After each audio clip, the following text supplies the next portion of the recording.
Para nga po sa inyong kaalaman mga idol, bukas na May 5 ang Game 1 ng second round sa pagitan ng Denver Nuggets at Minnesota Timberwolves sa loob ng Ball Arena. Yes mga idol, hawak nga po ng Denver ang home court advantage sa kanilang unang paghaharap. Pero sa kabila nga po niyan, may lumabas nga pong balita na liyamado pa rin dito ang Minnesota Timberwolves. Bakit? Well, sa katunayan marami nga po ang kahinaan ng Denver Nuggets ang kanilang naipakita sa serye laban sa Lakers since parating ang malamya ang kanilang simula na maaaring samantalahin ng Timberwolves sa Game 1. Isa pa, bago rin naman nga po mag-umpisa ang kanilang laban, inanunsyo na ng Nuggets sa kanilang injury list na nakalista dito bilang questionable ang point guard na si Jamal Murray dahil iniinda pa rin ito ang kanyang injury sa binte. At bagamat man inaasahang maglalaro sa Game 1, hindi pa rin siya nakakasigurado kung kakayanin niyang makipagsabayan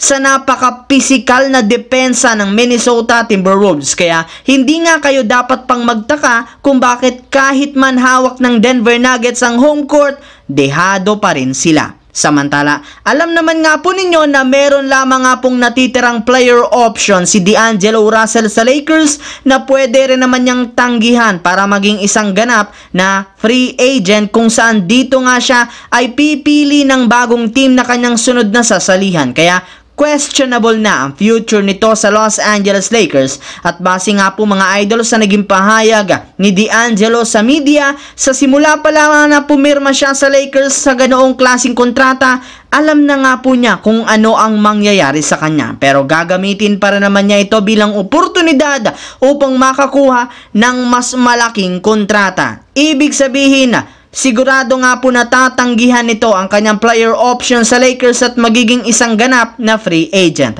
Ayon rin naman nga po sa inilabas sa balita, may ilang mga teams na rin naman ang interesado sa pagbibigay sa kanya ng mas malaking kontrata, kagaya na lamang ng San Antonio Spurs na naghahanap ng isang legit point guard para makasama si Victor Wembanyama. Sa kabilang banda, kahit man nga po hindi masyadong pinag-uusapan sa playoffs ang first round series sa pagitan ng Cavaliers at Magic, isa pa rin naman ito sa may pinakamainit na laro since ayaw nga talaga ng magkabilang kupunan na magpatalo sa kanilang sariling home court. Sa katunayan, matapos ngang maipanalo ng Orlando ang kanilang Game 6 laban sa Cavaliers 103-96, na puwersa nga po nila ang do or die Game 7. Pero hindi rin naman nga nila ito magagawa kung hindi dahil sa ipinakitang team effort sa pangunguna ni Paolo Banchero na nagtala ng 27 points at si Franz Wagner na meron namang 26 points para mapigilan